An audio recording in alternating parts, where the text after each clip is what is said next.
हाँ तो बच्चों, आज हम लोग मोल प्रभाज देखेंगे। मोल प्रभाज कहा किसको जाता है? जैसे कि पिछले वीडियो में तुमको बताया गया था, आप लोगों को समझाया भी गया था कि विलय, विलायक और विलयन किसे कहा जाता है, जिसमें मूललता का भी वीडियो डाल दिया गया है। इसमें मोल प्रभाज के बारे में समझाया जा रहा है। मोल प्रभाज कहा जाता है किसी विलयन में किसी घटक का मोल प्रभाज उस घटक के मोलों की संख्या तथा कुल मोलों की संख्या के अनुपात के बराबर होता है। कहने का तात्पर्य है कि जितना विलय और विलायक, जैसे उसमें दो कंपोजिशन होते हैं, दो बताइए घटक उपस्थित होता है। किसी विलयन में दो प्रकार के घटक होता है, एक विलय और एक विलायक। तो इस डेफिनेशन में बताया गया है कि किसी विलयन में किसी घटक का मोल प्रभाज, यानी या तो विलय का हो या विलायक का, उस घटक के मोलों की संख्या तथा कुल मोलों की संख्या के अनुपात आपस में बराबर होते हैं। ठीक है, और इसका कोई मात्रक नहीं होता है। मोल प्रभाज का कोई मात्रक नहीं होता है।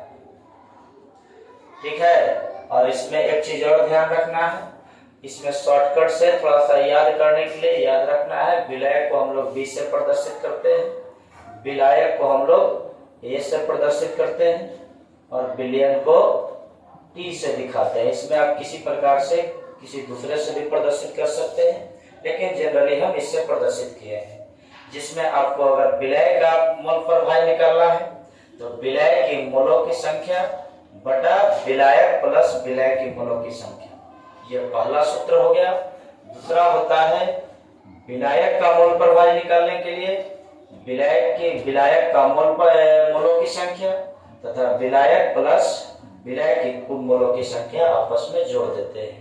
और एक बात और याद रखना है, विलायक का मोल प्रभाज प्लस विलय का मोल प्रभाज हमेशा एक के बराबर होता है। जहां याद रखना है NB बराबर 20, यानी विलय को दिखा रहे हैं, तो विलय की मोलों की संख्या हो जाएगा।